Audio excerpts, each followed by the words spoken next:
अदालतमा एकदमै व्यापक भ्रष्टाचार छ, न्यायालयमा भ्रष्टाचार छ, यो कुरा हामी सबैले स्वीकार्नुपर्छ।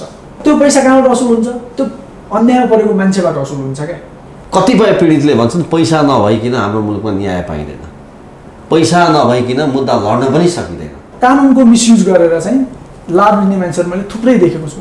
कानुनलाई नै गलत प्रयोग गर्दैन, वकालत कम, बिचौलिएको काम ज्यादा। पक्कै पनि केही मान्छेहरूले त्यस्तो काम गर्छन्। तर म एउटा कुरा के भन्छु तपाईँसँग के निवेदन गर्छु भने कसैको कुनै वरिष्ठ व्यक्तिको झोला बोकेर मात्रै अधिवक्ता भइन्छ, चर्चित भइन्छ भन्ने सोचाइ पनि गलत हो। अब आज हामीलाई यो बताइदिनुहोस्, तपाईँ एउटा युवा अधिवक्ता हुनुहुन्छ, तपाईँ के प्रण गर्न चाहनुहुन्छ आम दर्शकको अगाडि?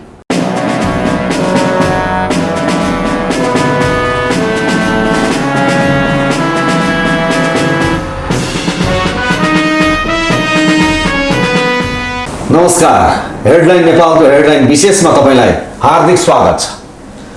आजको हेडलाइन विशेषमा यति बेला हाम्रो मुलुकमा व्याप्त देखिएको छ, भ्रष्टाचार देखिएको छ, कुशासन छ, व्यथिति छ, जताततै हेऱ्यो भने लथालिङ्ग छ। शासन सत्तामा रहेकाहरूको गतिविधि ठिक छैन, त्योभन्दा बाहिर रहेका प्रतिपक्षीहरूको पनि ठिक छैन। समग्र राजनीतिक दलमा पनि एउटा सुसंस्कारको आवश्यकता छ भनेर आम 3 करोड नेपाली जनताहरू भनेका भनै छन्, तर पनि भएको छैन। त्यो त एउटा पाटो भयो। त्यति मात्र होइन, आज हाम्रो समाजको अवस्था पनि विभिन्न किसिमका गलत क्रियाकलाप गर्ने आपराधिक मानसिकता बोकेका व्यक्तिहरूले समाजको वातावरणलाई पनि धमिलो र फोहोरी बनाइदिइरहेका छन्। र यो फोहोर कसरी सफा गर्ने, यसलाई कसरी सुसंस्कार बनाउने, सुसंस्कार कसरी हामीले यसमा स्थापित गर्ने, यस्ता यावत प्रश्नहरू छन्। र भनिन्छ जतिसुकै राजनीतिक आन्दोलन परिवर्तनका कुरा हामीले किन नगरौँ, जबसम्म हाम्रो सोचमा परिवर्तन हुँदैन तबसम्म कुनै पनि कुराको राम्रो परिवर्तन हुने अपेक्षा राख्नु पनि मूर्खता हुन सक्छ। यस्ता कुराहरूले पनि विश्वव्यापी रूपमा मान्यता पाएका छन्। उसो भए के आज हामी जुन नियति भोग्दैछौँ, हाम्रो मनोविज्ञानमा, हाम्रो सोचमा परिवर्तन नभएरै हो? त्यसका लागि कहाँबाट सुरुवात गर्ने त हो भन्दा भनिन्छ जब जुन देशका युवामा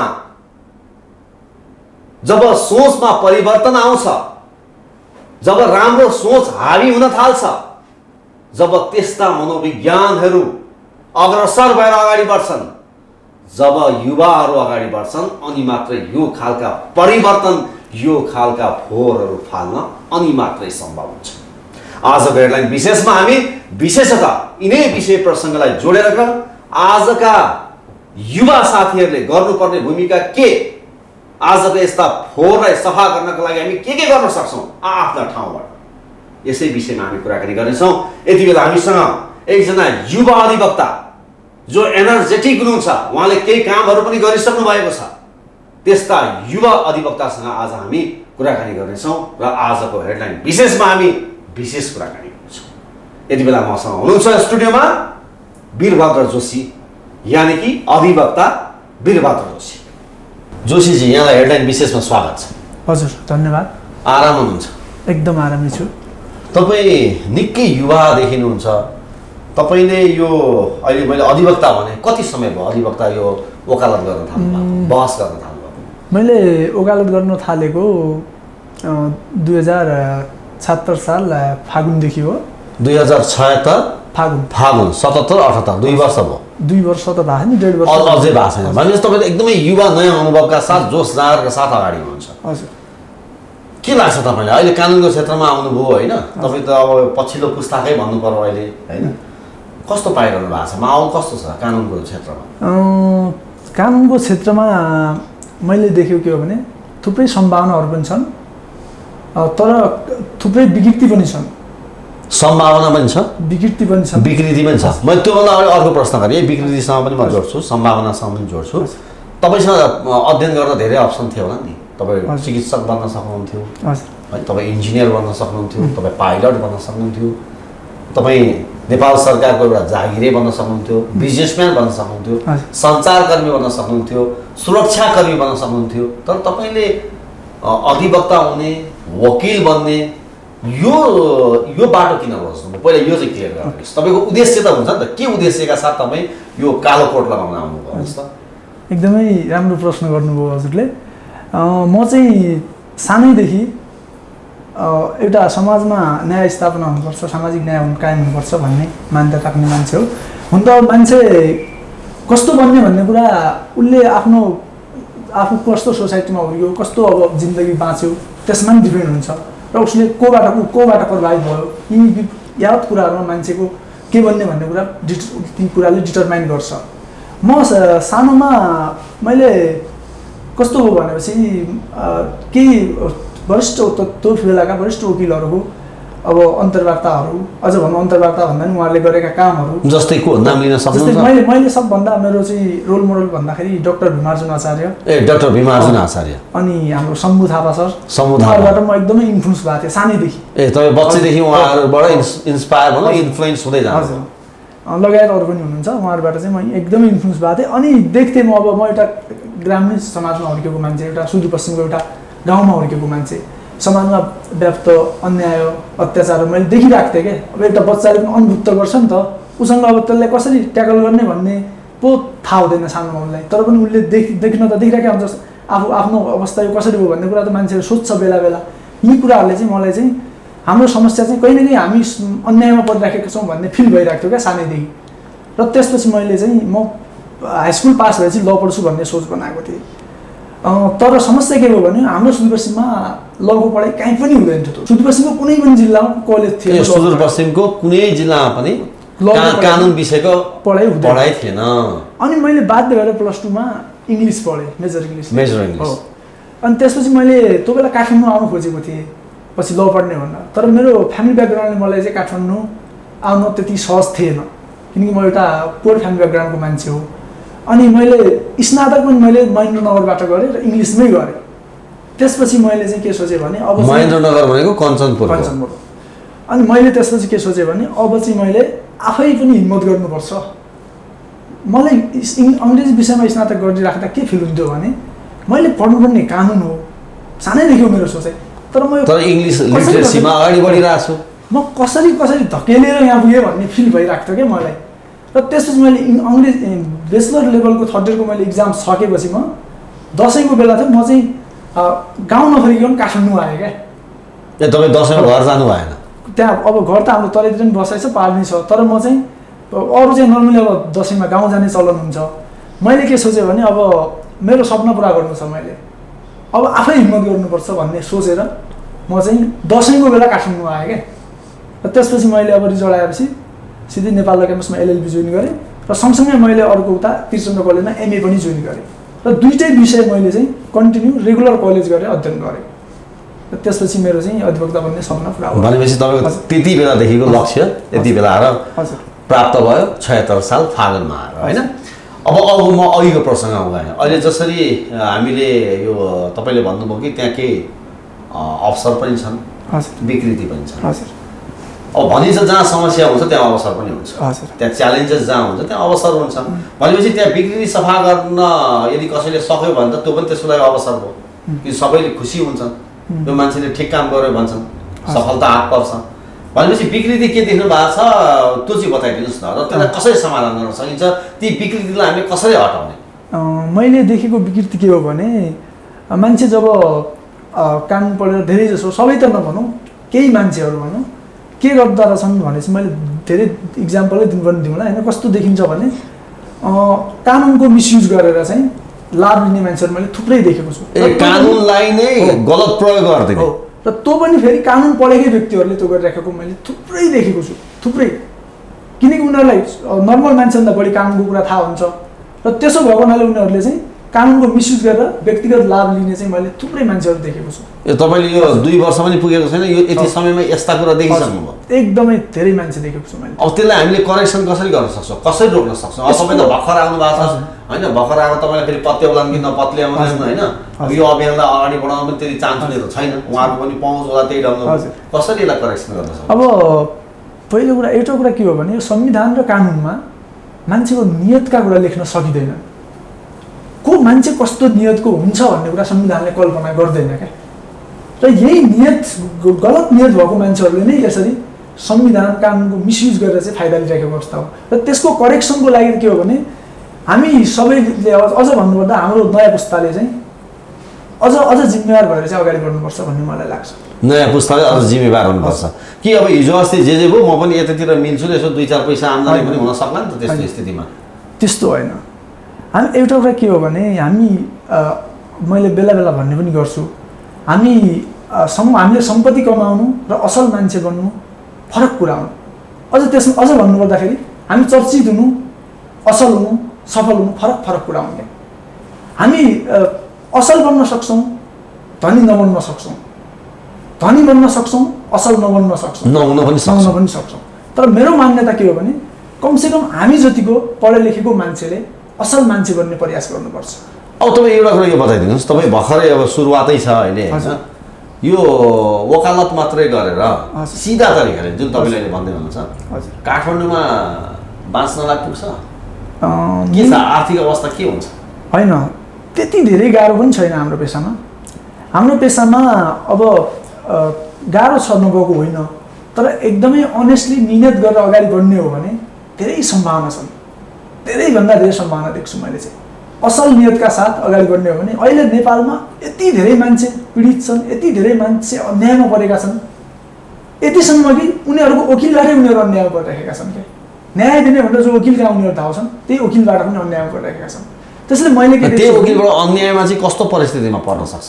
होइन, अब वकिल स्वार्थी भइदिँदा, पैसामा बिक्ने भइदिँदाखेरि गाह्रो हुन्छ। फेरि हुन त वकिलका पनि आफ्ना बाध्यताहरू होलान्। त्यो बिचरा वकिलले आफ्नो फ्यामिली पाल्नु पऱ्यो, काठमाडौँमा कोठा लिएर बसेका छन्, भाडा तिर्नु पऱ्यो, उसका नै आफ्नो बाध्यता होला। तर पनि एउटा न्यूनतम नैतिकता चाहिँ हुनुपर्छ भन्छु मैले चाहिँ। नैतिकतालाई नै दाउमा राख्न चाहिँ मिलेन भनेपछि सामान्य तरिकाले काठमाडौँमा टिक्न चाहिँ सकिन्छ, बाँच्न सकिन्छ, मजाले सकिन्छ, यो वकालतबाटै बाँच्न सकिन्छ।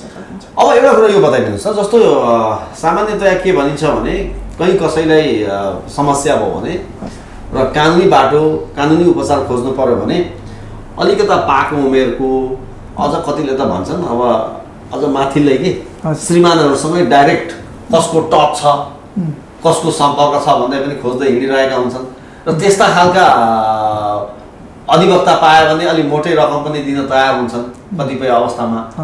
त्यस्तो हो भने चाहिँ मुद्दा जितिन्छ भन्ने खालको मनोविज्ञान पनि हुन्छ कतिको। तपाईँले यो छोटो अवधिमा त्यस्तो कहीँ कतै महसुस गर्नु भएको छ, देख्नु भएको छ? मैले अनुभूत गरेको कुरा भन्छु तपाईँलाई। एउटा कुरा के हुन्छ भने यो अन्याय परेको मान्छेलाई चाहिँ अब अलिकति पाको मान्छे वकिल भयो भने जितिन्छ कि भन्ने हुन्छ, स्वाभाविक हो। तर एउटा सत्य कुरा के हो भने ती हुन त मैले हाम्रो अग्रजहरूको अपमान गर्न खोजेको होइन, उहाँहरूको ती उच्च सम्मान छ। तर उहाँहरूभन्दा पनि बेटर ढङ्गले हामी युवा अधिवक्ताहरूले चाहिँ काम गर्न सक्छौँ भन्ने चाहिँ मलाई विश्वास छ। क्या तर तपाईँहरूको श्रीमानसम्म त्यो खालको माथिल्लो तहसम्मको पहुँच हुँदैन। अर्को कुरा के सत्य हो भने अब जिल्ला अदालततिर त त्यति नहोला, सर्वोच्च अदालततिर के चाहिँ ट्रेन छ भने वरिष्ठहरू जानुभयो भने, वरिष्ठज्यूहरू जानुभयो भने, अलिक कपाल फुलेको वरिष्ठज्यूहरू जानुभयो भने श्रीमानले अलिक गम्भीरताका साथ कुरा सुन्ने अवस्था ध्यान दिएर हामी युवाहरू जाँदा चाहिँ अलिकति यही भर्खरै फुच्चे केटाहरू भन्ने हिसाबले एक किसिमको नेग्लेक्ट गरे जस्तो अवस्था चाहिँ छ। तर पनि त्यो करेक्सन गर्दैछौँ हामी। त्यो अवस्था चाहिँ हो। हजुर, त्यो चाहिँ तपाईँ अहिले अब जस्तो अघि हामीले प्रसङ्ग जोडेका थियौँ, धेरै खालका समस्या छन्, राजनीतिमा फोरी छ, समाजमा विभिन्न गलत सोच भएका मान्छेहरू हाबी छन्, ठग्ने होइन, ब्ल्याकमेलिङ गर्ने, विभिन्न किसिमका त्यो एउटा गिरोह नै चलाउने, कसरी हुन्छ पैसा कमाउने हो, यो खालको अवस्था छ र धेरै मान्छे पीडामा पनि छन्, पीडित पनि छन्। र अघि हामीले प्रसङ्ग जोड्यौँ कि जबसम्म युवाहरूको मनोविज्ञान चेन्ज हुँदैन, परिवर्तन हुँदैन, तबसम्म के हुँदैन। तपाईँलाई के लाग्छ? अब यो तपाईँ त कानुनको क्षेत्रमा हुनुहुन्छ, अब कानुनको क्षेत्रमा तपाईँ जस्तै आउने युवाहरूको मनोविज्ञानमा के कुरा चेन्ज हुनुपर्ने, परिवर्तन हुनुपर्ने आवश्यकता देख्नुहुन्छ? मैले पहिलो कुरा त के हो भने म एउटा पेसाको हिसाबले म अधिवक्ता भएर सम्मानित अदालतमा गर्दाखेरि मेरो पहिलो प्रायोरिटी अन्याय परेको मान्छे मेरो क्लाइन्ट हुनुपर्छ। क्या मेरो निजी स्वार्थ होइन, मैले पाउने फी वा पैसा होइन। क्या पहिलो प्रायोरिटी चाहिँ उसले न्याय पाउनुपर्छ भन्ने मान्यताको साथ मैले अदालतमा छिर्नुपर्छ र यति मात्रै सोचेर फिल गरेर त्यो समस्या उसको समस्या होइन मेरो समस्या भनेर जब हामीले फिल गरेर छिर्छौँ नि तब पीडितले न्याय पाउँछ। र नयाँ पुस्तालाई पनि म यही भन्न चाहन्छु अब आउने। तर पनि कतिपय पीडितले भन्छन् पैसा नभइकन हाम्रो मुलुकमा न्याय पाइँदैन, पैसा नभइकन मुद्दा लड्न पनि सकिँदैन र कतिपय गिरोहहरूले मुद्दा नै हालिदिन्छु भन्दै या हालेर पनि कतिपय अवस्थामा हामी ठग्यौँ भन्ने मान्छेहरू पनि छन्। त्यसले गर्दाखेरि यो मुद्दाको विषयमा अथवा कानुनको साथ सहयोग लिने विषयमा अलिकति गाह्रो हो, पैसा नभइकन न्याय नै पाइँदैन भन्ने पनि आरोप छ। केही हदसम्म त्यो कुरा सत्य पनि हो। सत्य कसरी हो भन्नुहुन्छ भने अब अदालतमा एकदमै व्यापक भ्रष्टाचार छ, न्यायालयमा भ्रष्टाचार छ, यो कुरा हामी सबैले स्वीकार्नुपर्छ। यति भ्रष्टाचार छ कि एक प्रति फोटोकपी पनि हामीले पैसा नदिई हुँदैन क्या, यो कुरा हामीले स्वीकार गर्नु। जब अदालतले फोटोकपी त त्यहाँ फोटोकपी गर्ने भनेर राखेको हुन्छ मान्छे, उनलाई फोटोकपी गरेर पनि पैसा तिर्नुपर्छ हामीले। र त्यति मात्र होइन, फेरि त्यो फाइल बोकिदिने मान्छेले पनि पैसा तिर्नुपर्छ हामीले, त्यो फोटोकपी गर्न जाने जो कर्मचारी हुन्छ नि। यतिसम्म भ्रष्टाचार छ र त्यो पैसा कहाँबाट असुल हुन्छ? त्यो अन्यायमा परेको मान्छेबाट असुल हुन्छ क्या। त्यो हुँदाखेरि महँगो भएको पक्कै पनि हो, तर यसलाई हामीले करेक्सन गर्नुपर्छ भन्छु मैले चाहिँ। अब तपाईँ पछिल्लो समयमा तपाईँले पनि केही विषयमा चाहिँ रिट पनि हाल्नुभयो थियो क्यारे होइन, जस्तो नागरिकता सम्बन्धी अध्यादेश जसरी आएको थियो त्यसमा संसद पुनर्स्थापनाको विषयमा पनि लगायत यो चुरेको ढुङ्गा बालुवा गिटी चाहिँ अन्य देशमा निर्यात गर्ने यावत कुराहरूमा तपाईँले पनि रिट हाल्नु भएको थियो। त्यो रिट चाहिँ तपाईँले किन हाल्नुभयो र त्यसको परिणाम पनि अहिले आइसकेको छ होइन, त्यो बारेमा अलिकति बताइदिनुहोस् न। पहिलो कुरा त के हो भने यो जब तपाईँले नागरिकता अध्यादेशको कुरा गर्नु भइहाल्यो होइन, पहिलो कुरा के हो भने जब प्रतिनिधि सभा विघटन गर्नुपर्छ प्रधानमन्त्रीजीको सिफारिसमा राष्ट्रपतिज्यूले यो जेठको 8 गते र त्यसको भोलिपल्टै उहाँले नागरिकता अध्यादेश ल्याउनु भयो क्या, एक दिनपछि। जबकि त्यो नागरिकता अध्यादेश ल्याउनुपर्ने यो समय होइन। र अर्को कुरा प्रतिनिधि सभामा नागरिकता सम्बन्धी विधेयक विचाराधीन थियो र त्यो प्रतिनिधि सभाबाटै टुङ्ग्याउनु पर्ने विषय हो र त्यसलाई प्रतिनिधि सभा विघटन गर्ने, फेरि चाहिँ म नागरिकता दिन्छु भनेर अध्यादेश ल्याउने। अध्यादेश कस्तो बेला ल्याइन्छ भने नेपालको संविधानको धारा 114मा अध्यादेश सम्बन्धी व्यवस्था गरेको छ। त्यसमा के भनेको छ भने तत्काल केही गर्न आवश्यक भएको अवस्थामा मात्रै अध्यादेश ल्याइन्छ भनिएको छ। संसद नभएको बेला, प्रतिनिधि सभा राष्ट्रिय सभा नभएको बेला तत्काल केही गर्न आवश्यक छ भन्ने भएमा मात्रै अध्यादेश ल्याइन्छ। तर प्रधानमन्त्रीले कसरी अध्यादेश ल्याउनुभयो भन्नुहुन्छ भने प्रतिनिधि सभा विघटन गरेर त्यसको एक दिन पछाडि भनेपछि नियत ठिक देखेन। त्यही भएर हामीले चाहिँ यो करेक्सन हुनुपर्छ भने सम्मानित अदालतमा रिट दर्ता गरेका थियौँ र सम्मानित अदालतले अन्तरिम आदेश जारी गरेर तत्काल त्यो नागरिकता अध्यादेश कानुन नगर्नु यथास्थितिमा राख्नु भन्ने आदेश भएको अवस्था हो। भनेपछि यसमा चाहिँ एउटा सफलता प्राप्त भएको महसुस पनि गर्नुभएको छ तपाईँले। अब अर्को कुरा हामीले यो बताइदिनुहोस् त, अलिकता कोही न कोही सिनियर कानुनको क्षेत्रमा सिनियरलाई गुरु नमानिकन, गुरु स्थापित नगरिकन, उहाँहरूसँग नजिक नभइकन करियर बनाउनु पनि असाध्यै गाह्रो हुन्छ। तर कुनै गुरुको भनौँ अथवा सिनियरको अलिकति आशीर्वाद भयो र उहाँले अलिकति समर्थन चाहिँ सपोर्ट राम्रो किसिमले गर्नुभयो भने चाहिँ अलिक चाँडो राइज गर्न सजिलो हुन्छ भन्ने पनि बाहिर गाईमा सुनिन्छ कि त्यस्तो अवस्था हो? केही हदसम्म हो, त्यो अवस्था पनि हो, तर म टोटली त्यही हो भन्ने कुरा चाहिँ स्वीकार गर्दिनँ। मैले 2077 सालमा लाइसेन्स लिएँ। मेरा आदर्श व्यक्तित्वहरू धेरै हुनुहुन्छ वरिष्ठ अधिवक्ताज्यू, म धेरैलाई सम्मान गर्छु, तर म कसैको अफिसमा गएर कसैको फर्ममा गएर मैले काम गरिनँ। तपाईँको मात्र व्यक्तिगत कुरा गरेँ, मैले ओभरअल कुरा गरेको। मैले ओभरअल मात्र पक्कै पनि छ। र अर्को कुरा मैले के देख्छु भने कसैको कुनै वरिष्ठ अधिवक्ताको झोला बोकेर मात्रै अधिवक्ता भइन्छ, चर्चित भइन्छ भन्ने सोचाइ पनि गलत हो। हामीले सिक्ने कुरा उहाँहरूबाट सिक्ने हो र हामी आफैले पनि गर्न सकिन्छ भन्ने मान्यता चाहिँ मैले राख्छु। तर त्यस्तो वीरभद्रजीले महसुस चाहिँ गर्नु भएको छ, तपाईँले गर्नु भएन, तपाईँले गर्नुभयो पनि मैले भने होइन। त्यो खालको माहौल छ भन्ने बाहिर कुरा सुन्दाखेरि त्यो प्रश्न मैले तपाईँलाई राखेँ। हजुर, भने त्यो खालको अवस्था चाहिँ हो, पक्कै पनि हो। हजुर, अब हामीले अर्को कुरा बताइदिनुहोस्, जस्तो हामीले कानुनकै कुराहरू गर्दाखेरिमा अर्को पनि एउटा भनाइ के छ भने कालो कोट जति लगाउँछन् कतिपयले हेर्दा त कालो कोटै हो, वकिलै हो, अधिवक्तै हो, तर नलजाइकन भन्दाखेरि बिचौलियाको काम पनि गर्न पछि पर्दैनन्। र कतिपयले त त्यही बिचौलियाको काम गरेर पनि निकै सम्पत्ति आर्जन गरेका छन् कालो कोट लगाउनेहरूले भन्ने खालका कुरा पनि बाहिर आउँछन्। तपाईँलाई यो बिचको समयमा त्यस्तो लाग्यो? कोही त्यस्तो गर्छन् काम? कोहीले गर्छन्, पक्कै पनि गर्छन्। ओकालत कम, बिचौलियाको काम ज्यादा। पक्कै पनि केही मान्छेहरूले त्यस्तो काम गर्छन्। तर म एउटा कुरा के भन्छु तपाईँसँग के निवेदन गर्छु भने, मैले बेला बेला भन्ने गरेको छु, यो देश कालो कोटले जोगाएको हो भन्छु क्या मैले चाहिँ। जस्तै अहिले पछिल्लो समयमै हेरौँ, हाम्रो प्रधानमन्त्रीको कुर्सी जोगाउने नाउँमा हाम्रो सम्माननीय प्रधानमन्त्रीले जुन गतिविधिहरू गर्नुभयो, संविधानमाथि जसरी प्रहार गर्नुभयो, त्यसलाई करेक्सन त हामीले गरेको हो नि त, कालो कोटले गरेको। समग्र कालो कोटले जोगायो तपाईँले भने जस्तै, तर समग्र कालो कोटलाई एउटै डालोमा हालेर भनेका होइन। कतिपय त्यो भित्रका केही मान्छेहरूको काम चाहिँ ओकालत धेरै न्यून कम, बिचौलियाको काम चाहिँ ज्यादा गर्छन् भन्ने यस्तो आरोप छ। त्यस्तो अब केही न केही अब त्यस्ता पात्रहरू त कोही न कोही त जुनसुकै सेक्टरमा पनि हुन्छन् र हाम्रो सेक्टरमा पनि त्यस्ता पात्रहरू हुनुहुन्छ। र त्यस्ता मान्छेहरूलाई, त्यस्ता व्यक्तिलाई पहिचान गर्नु चाहिँ जरुरी छ। हजुर, किनभने यो क्षेत्र यदि अझ सफा बनाउने हो भने। अब आज हामीले यो बताइदिनुहोस्, तपाईँ एउटा युवा अधिवक्ता हुनुहुन्छ, तपाईँ के प्रण गर्न चाहनुहुन्छ आम दर्शकको अगाडि?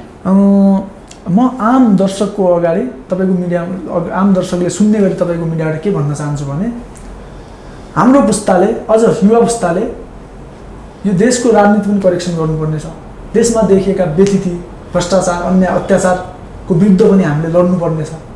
तसर्थ कुनै पनि व्यक्ति, कुनै दल वा नेताको झोले लम्पट कार्यकर्ता भएर होइन, एउटा सचेत नेपाली नागरिक भएर हामीले देशको भविष्यको बारेमा सोच्नुपर्छ भन्न चाहन्छु। तर यति भन्दै गर्दा तपाईँले कसैको सदस्य लिनु भएको छैन? छैन, मैले लिएको। किनभने अधिवक्ता वकिलहरूमा पनि विभिन्न राजनीतिक दलसँग नजिक भएका सङ्घ सङ्गठनहरूको पनि त्यहाँनिर छ नि त।